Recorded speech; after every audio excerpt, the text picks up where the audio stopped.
जय हिंद दोस्तों, आप सभी का ओबराय स्टडी में स्वागत है। तो चलिए आज हम लोग पहले पढ़ चुके हैं, फटाक से 5 मिनट 2-3 मिनट में इसको रिवीजन करते हैं। यूरोपीय कंपनी का आगमन। यूरोपीय कंपनी का आगमन हुआ था भारत में। तो पहले हम लोग उसको पढ़ चुके हैं, पुर्तगाल ईस्ट इंडिया कंपनी को पढ़ चुके हैं। आज सिर्फ ब्रिटिश ये पुर्तगाल के बाद वाले को रिवीजन करते हैं। तो पहला में क्या है, ये दूसरा में आया था डच। डच की स्थापना हुआ था 1602 में। और पहला कोठी इसका डच ईस्ट इंडिया कंपनी के पहला कोठी मछलीपट्टनम था।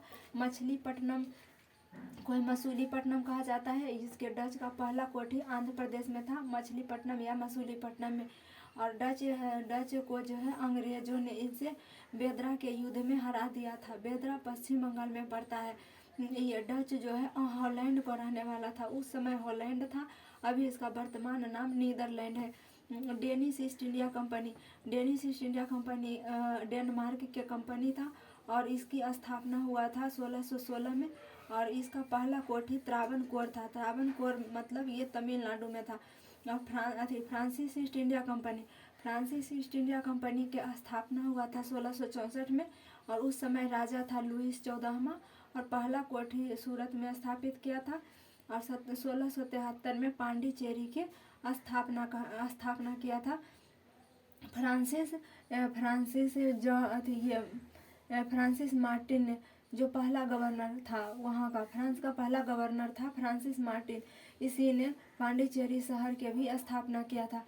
और इसके डचों इससे फ्रांसिस से ही में ही हुआ था कर्नाटक का युद्ध। ये जितना भी यूरोपीय कंपनी भारत से वहाँ यूरोप से भारत आए थे, उसमें एकमात्र सरकारी कंपनी यही था। फ्रांसिस कंपनी सरकारी कंपनी था। सरकारी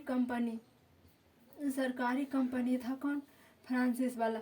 और इससे अंग्रेजों से इनका 1760 में भांडीवास के युद्ध हुआ था। और 1956 में इन्होंने भारत को छोड़कर गए थे। स्वीडिश ईस्ट इंडिया कंपनी की स्थापना हुआ था 1731 में।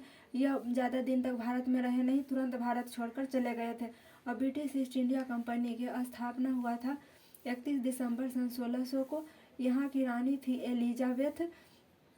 उस समय जब ब्रिटिश ईस्ट इंडिया कंपनी की स्थापना हुआ था, उस समय रानी थी एलिजाबेथ। और रानी एलिजाबेथ थी। भारत की गद्दी पर उस समय राजा कौन था? अकबर था।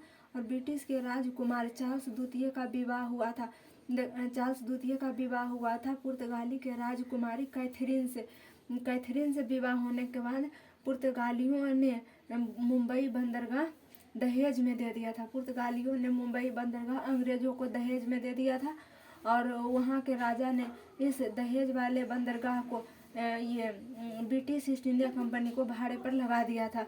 कलकत्ता में अंग्रेजों ने फोर्ट विलियम का किला बनवाया था। फोर्ट मतलब होता है किला। विलियम वहाँ के राजा का नाम था।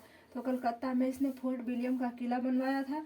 और कलकत्ता की स्थापना जॉन चारनाक ने किए थे। 1717 में फर्रुख सियर ने अंग्रेजों को छूट दे दी थी और अंग्रेजों को कर में छूट दे दिया था, व्यापार में छूट दे दिया था फर्रुख सियर ने। इसे ही अंग्रेजी साम्राज्य का मैग्ना कार्टा कहा जाता है।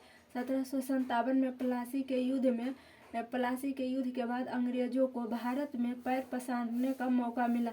और इसने भारत पे, ये बंगाल पे अप्रत्यक्ष रूप से कब्जा कर लिया था। 1764 में बक्सर के युद्ध हुआ था। उसके बाद बिहार, बंगाल और उड़ीसा की दीवानी शाह आलम द्वितीय ने अंग्रेजों को दे दिए थे। और पहली बार भारत में द्वैध शासन लग गया था। बंगाल का पहला गवर्नर थे लॉर्ड क्लाइव।